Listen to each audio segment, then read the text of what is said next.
What's up, everyone? Josh White here. Just got done with wrapping up an episode with one of my best friends, a true brother of mine, TSgt Jeremy Rutherford of the 442nd Reserves, who was also the director of training at the Base Honor Guard at Whiteman Air Force Base, Missouri. I had Sergeant Rutherford on because he's one of the most resilient airmen I've ever known.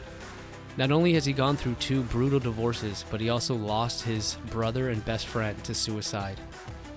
I had Sergeant Rutherford come on to speak on how he got through all that, because truly, as another human being and a friend of his, I wanted to know. We all have struggles that we deal with, and he is an amazing example as to someone who has came out on the other side of tragedy and is living his best life. So I had to have him on to share that experience with us.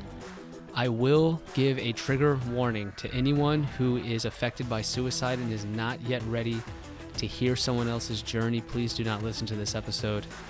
Otherwise, there's a lot we can learn from hearing Sergeant Rutherford's journey and story, and I wanted to thank him from the bottom of my heart for sharing it with us today.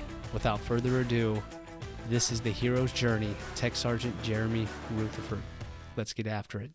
You know, with all this going on in your life, like truly would break most people. They would resort to drugs and alcohol. And I don't think anyone would blame them. This is some serious trauma that is very, very hard to deal with for the rest of your life. You have to find a way to keep going. And, you know, I want to know, and I think anyone listening would want to know what those stages look like and what has worked for you to get to where you're at today. Well, I think I'm a very logical person. So I jumped around being familiar with like the stages of grief. I understood that what had happened was real, but it did take a long time not to blame myself. How didn't I see this? How did this happen? And I knew nothing about it. He was my best friend. How on earth could this happen without me being aware that it was even a thought, that he was even upset? And actually he referenced me in the note and said, like, I know I don't have it as bad as other people like. Wow. He's like, but I also don't want to give it a chance to be bad. The problem there is he never gave it a chance to be better. And that's, you know, the biggest message I have whenever I do talk to people about this is it might be bad, or the things around you might be bad, but it could get so much better. And I'm the evidence of that.